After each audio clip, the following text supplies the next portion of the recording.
of this 100 block where we're at right now. About maybe 5 minutes after that, 2 gunshots about 4 seconds apart were heard right in the back of here by the school in the tracks area of Wilkes-Barre. We canvassed the area, we spoke to every resident on this side of the street, and so far we haven't seen anything or come across anyone. The Leo Solomon School was locked down. They'll be locked down until 12 o'clock, just in case there's any other further emergencies. So obviously police officers did hear shots fired? Yes, yes. I myself heard both shots. There's no doubt they're gunshots, not fireworks. Let's get 2 shots. No, they're definitely gunshots. Police responded right after the 911 call. That's when you heard the shots. What's that? Police responded right after the 911 call that a man was walking the streets with a rifle. Then you heard the shots. Yeah, so originally the person was carrying a rifle walking up and down the street. The second call was that he was in a rear yard. The third was that we heard the gunshots.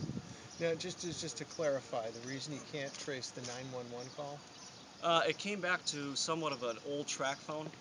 The minutes went dead. The person can call 911, but he can't be recontacted. Also, the serial number can't be ran.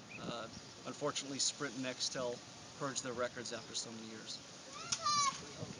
Okay, do you have any reports of anybody hurt? No. If we could just ask the same question, what can you tell us about the school district's response when you first heard about the incident? Well, we're here at a awards program on the junior high side, and information came in indicating that there was a gentleman, they thought, walking down Abbott Street carrying a rifle.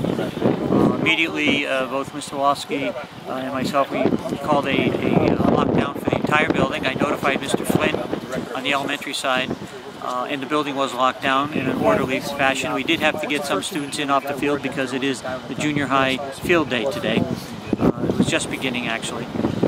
So the system worked well. Thank goodness. It appears that there was no threat, but in situations like this we always have to assume the worst and respond accordingly.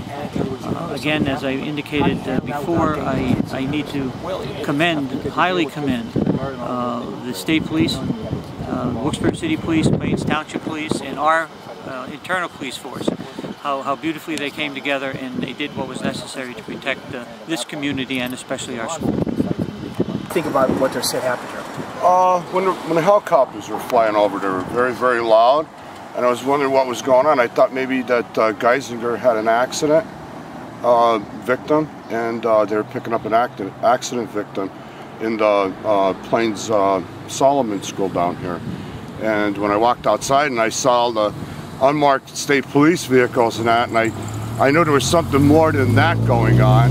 And then I found out that somebody was walking around with a rifle, or that's what I gather, a rifle and a cell phone. They were yelling and screaming on a cell phone, and they shot 3 rounds off. Does it concern you that police did search the area but they can't find the person? Oh yeah, it's scary. It's a scary thing. It's a scary world we live in now. Very scary. And you never know what to expect. Never. You never know. You go to a store and there could be somebody in a gun robbing the store while you're entering it. So. Okay, that's good. Excellent. NKO. Tell me what you've seen and what you've heard this morning. I kind of got, I worked late last night. My fiance woke me up. Said there's cops everywhere. There was some guy walking out front with a gun on a cell phone. Fired a shot. They were looking for him. He disappeared. He couldn't find him. Did your fiance see the guy? No. The guy? No. Tell me what it's like, what the attitude of the neighborhood is right now with all the cops walking up and down. I mean, it's everyone. My most concern is my kids go to school down here at the school, so that was my #1 thing, making sure everything was safe down there. I know they said they locked down the school